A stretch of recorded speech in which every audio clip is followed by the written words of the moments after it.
కరివేపాకు పచ్చడికి కావాల్సినవి ఎండుమిర్చి ఒక 20, ఇందులో ధనియాలు, జీలకర్ర, ఆవాలు, ఇవి మినపగుళ్ళు, ఇవి మెంతులు. ధనియాలు 2 స్పూన్లు తీసుకుంటే ఇవన్నీ ఒక్కొక్క స్పూన్ తీసుకోవాలి. ఈ కరివేపాకు కొంచెం ఒక గుప్పిడి కరివేపాకు, ఒక 5-6 వెల్లిపాయ రెబ్బలు తీసుకోవాలి. ఇవి చింతపండు మనం ముందుగా నానబెట్టి ఉంచుకోవాలి. చింతపండుని మా విత్తనాలు ఇవేం లేకుండా తీసి ఉంచుకోవాలి. దీంతోపాటు ఒక పెద్ద సైజు ఉల్లిపాయ తీసుకున్నా. ఈ ఉల్లిపాయ వేస్తే చాలా టేస్టీ ఉంటుంది పచ్చడి. ఆయిల్ ఫ్రై అయ్యాక ఇప్పుడు ఈ మిర్చిని ఇందులో వేసి వేయించుకున్నా. మిర్చి నల్లగా అవ్వకూడదు, కొంచెం రెడ్డిష్గానే ఉండాలి. మరీ బ్లాక్గా అయిపోతే చట్నీ అంత టేస్టీ ఉండదు.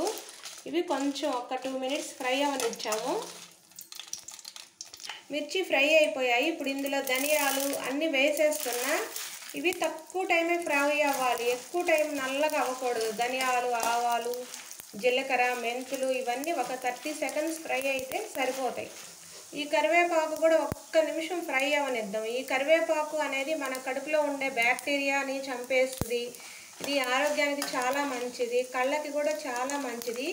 ఈ కరివేపాకు మనం చట్నీలో వేసుకుంటే మంచి వాసన కూడా వస్తుంది, చాలా టేస్టీ ఉంటుంది. పాత రోజుల్లో బాగా చేసుకునేవాళ్ళు ఈ పచ్చడిని. ఈ ఫ్రై అయిన ఎండుమిర్చిని మిక్సీలో తీసుకున్నాం. మిక్సీలో మంచిగా మెదిగించుకోవాలి. కొంచెం సాల్ట్ వేసుకొని, ఒక స్పూన్ సాల్ట్ వేసుకున్నాం. సాల్ట్ వేసుకొని మెత్తగా ఇప్పుడు గ్రైండ్ చేసుకున్నాం.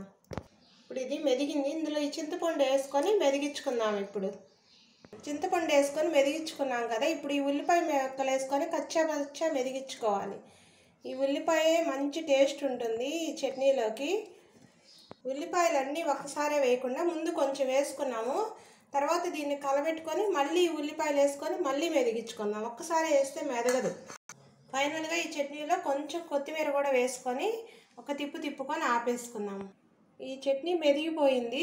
ఉల్లిపాయ మెత్తగా అవ్వకుండా కచ్చా మెదిగించుకోవాలి. ఇదే ఇందులో ఈ చట్నీలో ఉండే సీక్రెట్. ఉల్లిపాయలు ఎంత ఎక్కువ వేసుకుంటే అంత టేస్టీ ఉంటుందండి ఈ చట్నీ. రైస్లో క్రిస్పీగా తగులుతూ ఉంటుంది మనం తినేటప్పుడు. పాత రోజుల్లో అయితే రోట్లో దంచుకునేవాళ్ళు, మెత్తగా మెదగకుండా లాస్ట్లో దంచేవాళ్ళు.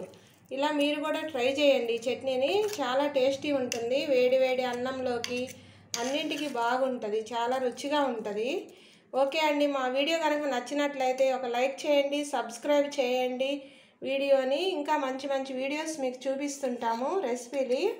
బాయ్ అండి.